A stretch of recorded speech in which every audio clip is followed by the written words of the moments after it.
Okay,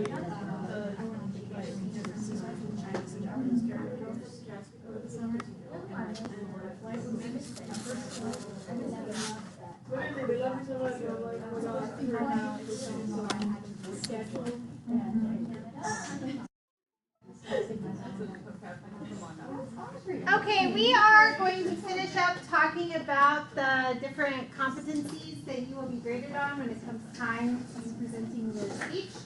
We just have a couple left, so we're going to go through those real quick. So if you would like to follow along, this PowerPoint is available on Blackboard. This is the same one that we were using last class.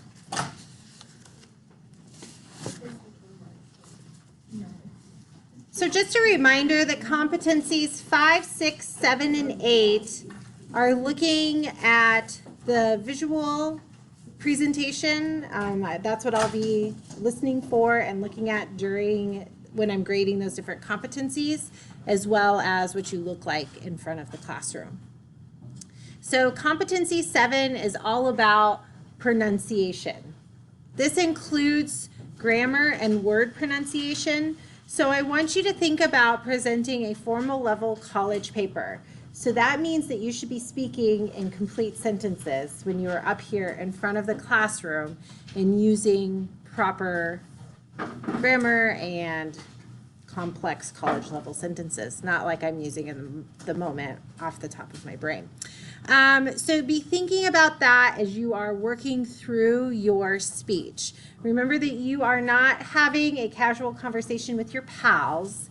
This is a formal presentation in front of your college classmates. So keep that in mind. When it comes to word pronunciation, if you do not know how to pronounce a word properly, find out. Ask someone. Do the thing on Google where it pronounces words for you, or say something with confidence and see if I catch it or not. What I don't want you to do is to say something like, I'm not sure how to pronounce this. I think it's whatever. I want you to work on the correct pronunciation.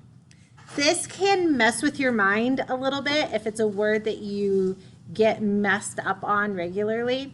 My example for this, my husband hates speaking in front of people. It's one of his biggest fears, like many people in this world. And when you are working on your master's degree, you have to give lots and lots of presentations. And he works in fisheries management. So when he was working on his master's degree, it was constantly having to present in front of people. And he would have to do these big scientific names for fish, and he would constantly feel like he was going to mess up on it.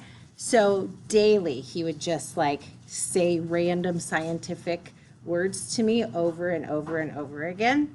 I can probably pronounce them correctly now. I don't know what any of them mean, but practice it. So if you don't know how to pronounce a word, make sure that you practice it over and over. Sometimes on your note cards it can be helpful to write out words phonetically, so how they sound to you so that you can remember how to say it.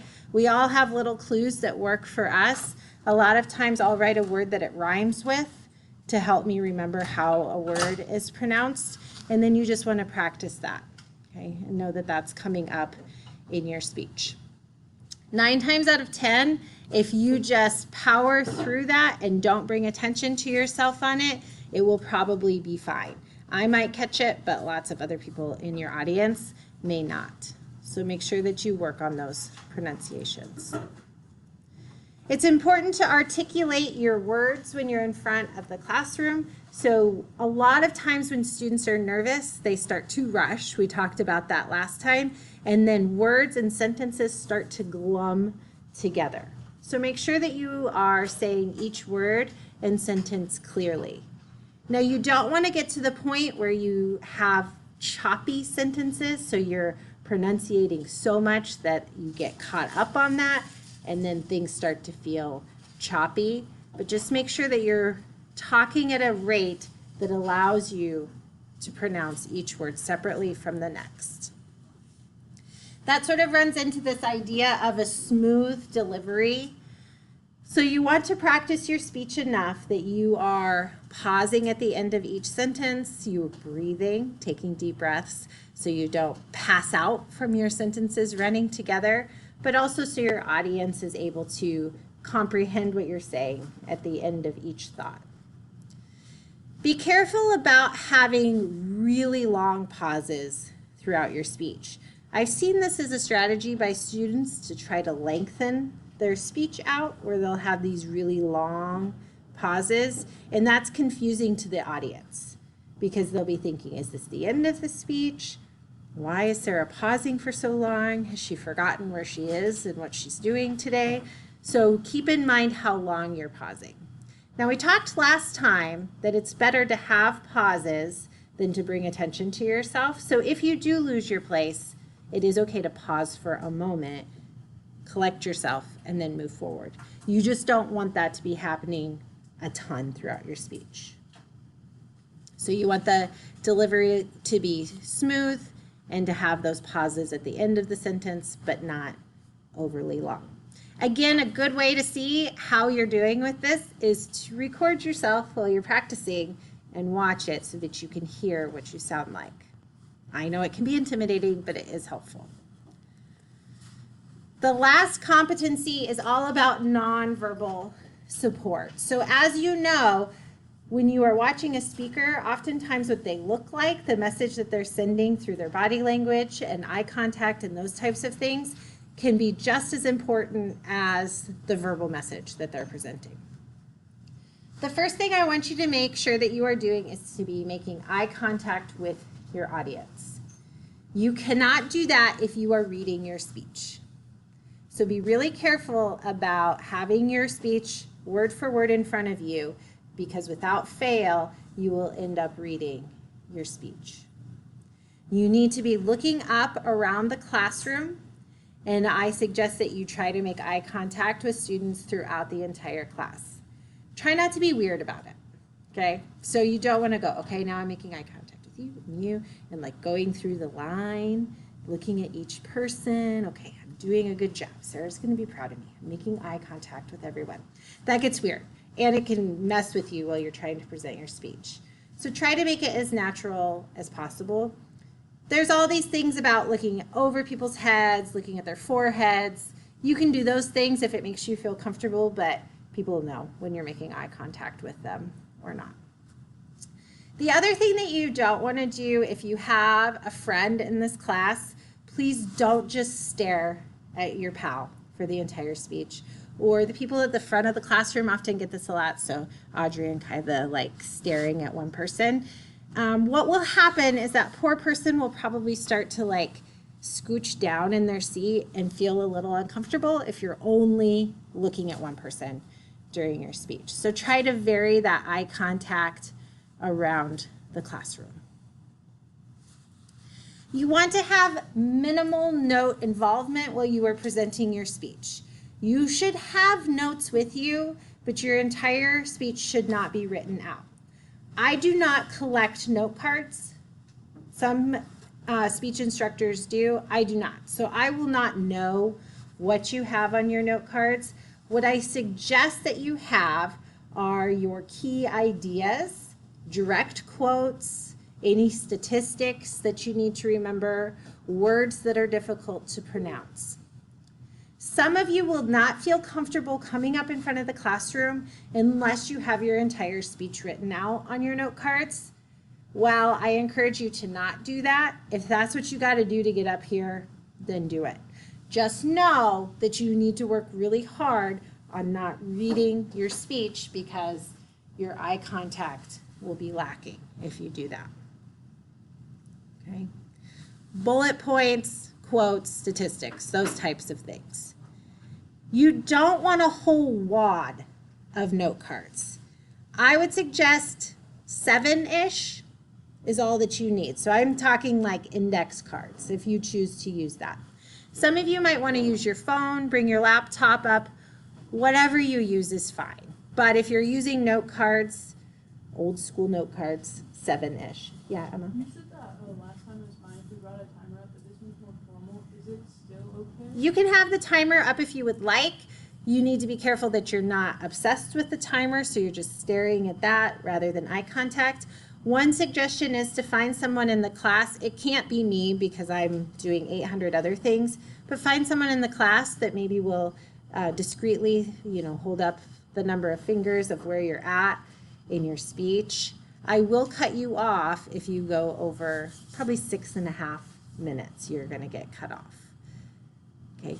And it's problematic on these speeches to have me tell you to stop because your conclusion is usually what gets cut off at the end there. So make sure you're practicing to fall within that time. Lectern use. You should be standing either behind the table. Probably most of you will be here because you'll be using the computer for your PowerPoint. Try not to touch the lectern. So what happens if you have your hands on the lectern is that the gestures become non-existent, because for some reason, if you start touching the lectern, your hands will become glued to it and you will not be able to move them. It's just science. It's how it works. The other thing that happens, not so much in this classroom, but I've been in classrooms where they have the movable podiums and students will like climb upon them and they become like this crazy mode of transportation around the front of the classroom, which is entertaining, but I can't focus on what you're saying if you start doing that. Weird things happen when you're presenting speeches, so stay off the podium. Sometimes students go into this lean type thing while they're talking. You just went to formal to uber casual in this move, so be careful about how you're using the lectern. You do need to stay behind the lectern because I'm recording you, and oftentimes when presenting speeches, especially this day and age, you will be recorded. So people will be joining through Zoom, or your speech will be used in later times so other students or other people can benefit from watching your speech, not in this class, but in general, I'm saying. So it's important that you work on staying behind the podium. Going into, I'm going to skip down to gestures. One thing that happens with students who are movers, so some of us have this nervous energy that we can't control, try to keep rooted with your feet on the ground. So people that start pacing, these types of, no one is this exaggerated, but it can happen. You're not listening to what I'm saying. You're like, is she going to trip? Is she going to fall? What's happening? So try to stay rooted in one spot when you're presenting. When it comes to gestures, they should be you should be thinking about how you're going to gesture. So having things like first, second, third, this or that, those types of gestures. If you're someone like me who can't help but use big arm gestures, you might want to try to rein it in for the speech so that that doesn't become a distraction. Your gestures should be adding to your speech, not distracting. Appearance. I encourage you to dress for success for this speech. You do not have to. You can dress however you would like for the speech. I encourage you to dress as if you were going for a interview, but you do not have to do that. I want you to be comfortable. So whatever makes you feel comfortable in front of the class will help you feel confident. So that's where I want you to be. Sometimes when we dress up for those more formal things, it can help with that confidence. If that's not you, that's okay. You will not get docked points, but it is something to think about that oftentimes when you give presentations, you do dress up for those. I do ask that hats are removed for speeches just because I want to be able to see your beautiful faces when you are presenting your speeches. Facial expressions. These are really important during speeches. Not that you need to be over the top with acting, but your face should match the topic that you are talking about.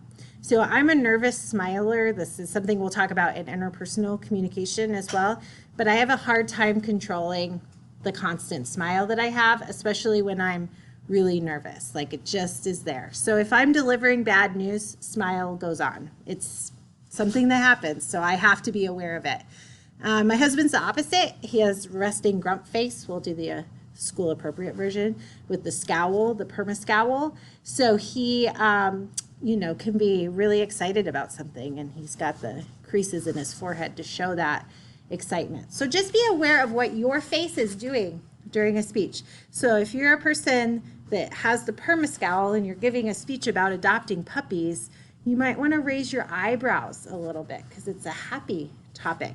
If you're a nervous smiler like me and you're talking about a more serious topic, you might want to try to tone down the smiling a bit. So this is more about an awareness of what your face is doing during speeches. Questions about the nonverbal support?